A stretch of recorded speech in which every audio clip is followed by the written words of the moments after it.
তাহলে ফার্স্ট থেকে করো। বাট আল্লাহ, বিড়ালটাকে একটু সরানো, প্রচুর ভয় পাই বিড়াল। আচ্ছা, তো প্রথমে আমি 2টা সাবানকে ভিজাই নিলাম, ঠিক আছে। তো এখন এটা হচ্ছে লিটমাস পেপার। লিটমাস পেপার হয় আমাদের মানুষের ত্বকের মতো। তো আমি হচ্ছে 2টা লিটমাস পেপার নিলাম। এখন নেওয়ার পরে একটা দিব হচ্ছে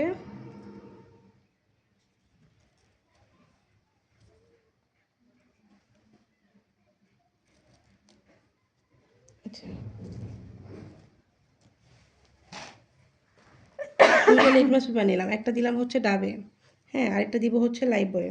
এখন তফাৎটা নিজেরাই দেখতে পাবে, তফাৎটা দেখো। 2টাকেই ভিজিয়ে দিচ্ছি। এখন দেখো তোমরা যে ওটার কীভাবে কালার পরিবর্তন হয়েছে, আর এটা কিন্তু কোনো কালার পরিবর্তন হয় নাই, কেননা এটাতে ক্ষার আছে। ক্ষার থাকার ফলে এটা কালার পরিবর্তন হয়েছে, আর এটাতে ক্ষার না থাকার পর এটা কালার পরিবর্তন হয় নাই। তাহলে এটা যদি প্রতিনিয়ত যদি হচ্ছে আমরা ব্যবহার করি, তাহলে আমাদের ত্বকের কতটা ক্ষতি হচ্ছে সেটা তো বুঝতেই পারতেছেন। তাই অবশ্যই আমাদের ত্বকের যত্ন নিতে হলে আমাদের ক্ষারযুক্ত সাবান ব্যবহার করা উচিত না। ক্ষারযুক্ত সাবান ব্যবহার না করে ক্ষারযুক্ত একটা সাবান ব্যবহার করতে হবে।